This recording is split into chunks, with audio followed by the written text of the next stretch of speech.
नमस्कार दोस्तों, मेरा नाम है आशुतोष और आप देख रहे हैं डायनामिक इम्पल्शन। आज के इस वीडियो में हम बात करेंगे 14 अक्टूबर 2022 के करंट अफेयर्स के और ज्ञान को कभी भी छोड़ना जाए, इसलिए वीडियो को अंत तक अवश्य देखिएगा। और हाँ, आप सभी लोग अच्छे से अपनी तैयारी करते रहिए। बहुत सी कठिनाइयाँ आएंगी, उन सभी को छोड़ दीजिए, उन सभी पे बिल्कुल भी ध्यान मत दीजिए।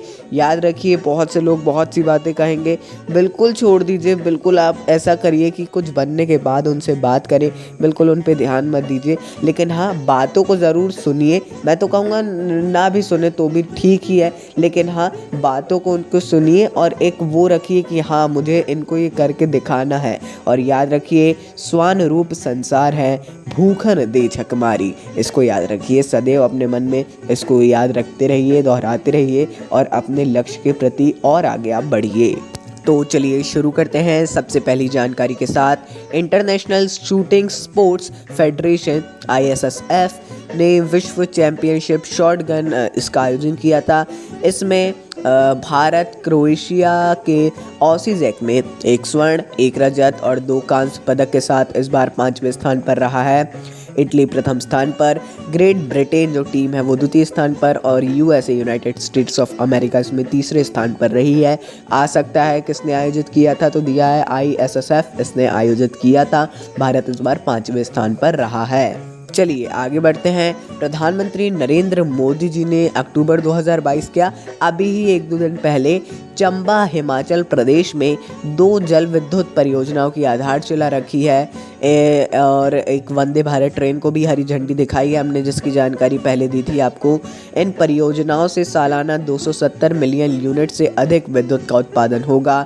हिमाचल प्रदेश को लगभग 110 करोड़ रुपए का वार्षिक राजस्व प्राप्त होने की उम्मीद है। बहुत बड़ा योगदान रहेगा इसका इनके रेवेन्यू में। आइए आगे बढ़ते हैं। केंद्रीय मंत्रिमंडल ने बहुराज्यीय सहकारी समिति संशोधन विधेयक 2022 को मंजूरी दे दी है।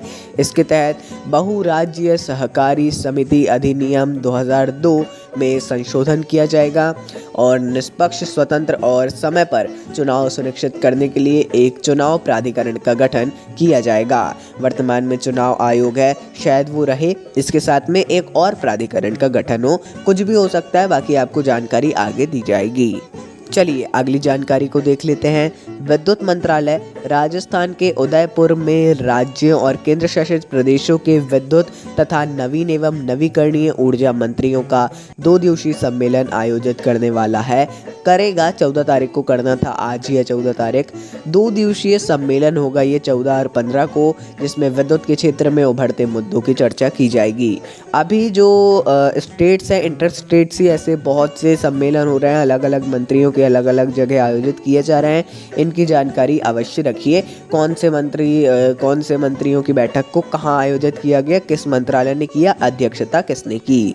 आइए आगे बढ़ते हैं। 12 अक्टूबर 2022, 2 दिन पहले गुजरात के सूरत में उपराष्ट्रपति जगदीप धनखड़ की अध्यक्षता में एक समापन समारोह के साथ 36वें राष्ट्रीय खेलों का समापन हुआ। 36वें राष्ट्रीय खेल नेशनल गेम्स 36 एक बड़े लेवल पे इसका आयोजन गुजरात में किया गया था। हर्षिका रामचंद्रन ने सर्वश्रेष्ठ महिला खिलाड़ी और साजन प्रकाश ने सर्वश्रेष्ठ पुरुष खिलाड़ी का एक अपना सम्मान प्राप्त किया है। बहुत ही ज़्यादा इनको शुभकामनाएं, बहुत बहुत बधाइयाँ। और इसका आगे एक और आपको जानकारी जानने को मिलेगी, आगे राष्ट्रीय खेलों की ही है। चलिए आगे बढ़ते हैं। डिस्कस थ्रोअर कमलप्रीत कौर को एथलेटिक्स इंटीग्रिटी यूनिट AIU द्वारा प्रतिबंधित पदार्थ स्टेनोजोलोल, शायद यही है, स्टेनोजोलोल का उपयोग करने के लिए 3 साल के लिए प्रतिबंधित किया गया है ना। ये बहुत ज़्यादा निलंबित बहुत हो रहे हैं, बहुत ज़्यादा ध्यान दिया जा रहा है। इससे पहले धाविका धनलक्ष्मी को डिस्कस थ्रोअर, नवरीत कौर ढिल्लों को भी जो वो हैं उनको डिस्कस थ्रोअर हैं, इनको भी निलंबित कर दिया गया था। चलिए आगे बढ़ते हैं। भारतीय नौसेना ने आंध्र प्रदेश के काकीनाडा के एक अतटीय विकास क्षेत्र ODA में प्रस्थान नामक एक सुरक्षा अभ्यास का आयोजन किया है। इसे पूर्वी नौसेना कमान द्वारा आयोजित किया गया है और यह अभ्यास हर 6 महीने में आयोजित किया जाता है। और इससे आप समझ गए होंगे क्यों किया जाता है, कि एक ट्रेनिंग बनी रहे, जो युवा अभी नए नौजवान आए हैं और जो पुराने हैं सभी की ट्रेनिंग बनी रहे, उनको पता रहे एकदम से यदि कभी ऐसी नौबत आई युद्ध की तो ऐसा ना हो कि उनको कुछ भी ना पता हो। इसके लिए अलग अलग सैन्य अभ्यास देश के अंदर अंतर्राष्ट्रीय तौर पर ऐसे किए जाते हैं। चलिए आगे बढ़ते हैं।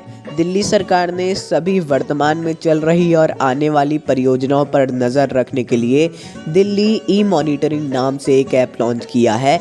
ये जो यहाँ पर सभी टेंडर वगैरह चल रहे हैं, सभी परियोजनाएं चल रही हैं, उसकी जानकारी इस पर डाली जाएगी, शायद आम जनता भी देख सके। दिल्ली सरकार के मुख्य सचिव नरेश कुमार इन परियोजनाओं की निगरानी के प्रभारी होंगे। चलिए अंतिम जानकारी को देख लेते हैं। भारतीय ओलंपिक संघ इंडियन ओलंपिक एसोसिएशन ने घोषणा की है कि गोवा अक्टूबर 2023 में राष्ट्रीय खेलों के 37वें संस्करण की मेज़बानी करने वाला है। जैसा हमने बताया था, एक और क्वेश्चन है राष्ट्रीय खेलों से जुड़ा हुआ, तो इस बार करने वाला है। 35वें राष्ट्रीय खेल 2015 में आयोजित किए गए थे केरल में। उसके बाद 36वें जो संस्करण था इसका गोवा को ही आयोजित करना था, लेकिन नवंबर 2016 में ही करना था, लेकिन अलग अलग कारणों से राज्य गोवा इसकी मेज़बानी नहीं कर पाया, विफल रहा, इसीलिए गुजरात में इसको आयोजित किया गया।